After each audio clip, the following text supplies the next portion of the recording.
സേതു അത് ശ്രദ്ധിച്ചതേയില്ല. തൻ്റെ പുരുഷത്വം, അഭിമാനം ആകെ പുകഞ്ഞുപോയതായി സേതുവിന് തോന്നി. മിനി വാതിൽ തുറന്നു. വേഷം മാറിയിട്ടുണ്ട്. അയാൾക്കേറെ പ്രിയമുള്ള കളർ സാരിയാണ് അവൾ അണിഞ്ഞിരുന്നത്. കയ്യിൽ ഡയറിയും. സേതു, ഞാൻ വീട്ടിലേക്കൊന്ന് പോയിട്ട് വരാം. വരുന്ന വഴി സ്കൂളിൽ നിന്ന് മക്കളെയും കൂട്ടാം.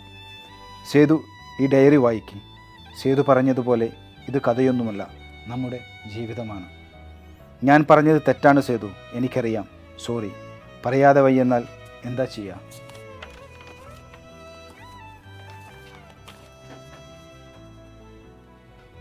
അവൾ വിതുമ്പിപ്പോയി. പടികളിറങ്ങി അവൾ നടന്നു. സേതു ഡയറി എടുത്തു. ബുക്ക് മാർക്ക് ചെയ്തു വെച്ചിരുന്ന പേജ് തുറന്നു. അതിലെ അക്ഷരങ്ങൾ ഉണങ്ങിയിട്ടില്ല. ഇപ്പോൾ പകർത്തിയത്. സേതു വായിക്കാൻ തുടങ്ങി. നിന്റെ സ്വപ്നങ്ങൾക്കും ആഗ്രഹങ്ങൾക്കുമൊപ്പമാണ് ഞാനിന്നുവരെ ജീവിച്ചത്. എൻ്റെ സ്വപ്നങ്ങൾ ഒരിക്കലും നീ കണ്ടിരുന്നില്ല. സംതൃപ്തിയോടെ നീ തിരിഞ്ഞു കിടന്നു നിദ്രയെ പുണരുമ്പോൾ അസ്വസ്ഥമായ എൻ്റെ തൃഷകളെ നീ അറിഞ്ഞിരുന്നില്ല.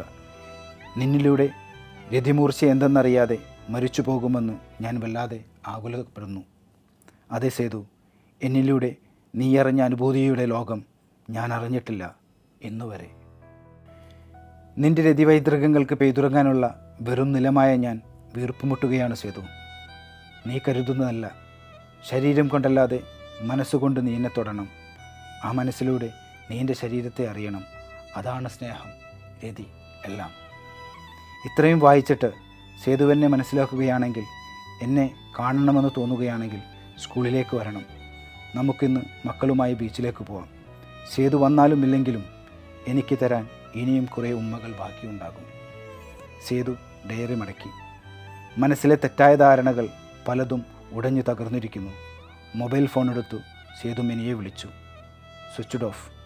സേതു മുറി പൂട്ടി പുറത്തേക്കിറങ്ങി ബൈക്ക് സ്റ്റാർട്ട് ചെയ്തു.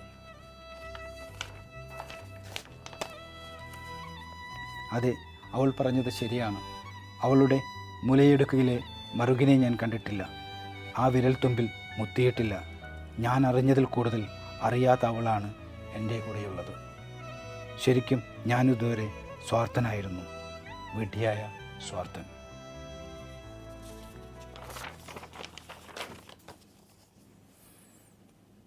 ഇതാണ് ഞാൻ വായിച്ച അപരിചിതമായ ഒരു കഥ. അടുത്തൊരു കഥയുമായി എത്തുന്നതുവരെ സൈനിങ് ഓഫ് സലീം ഷാ.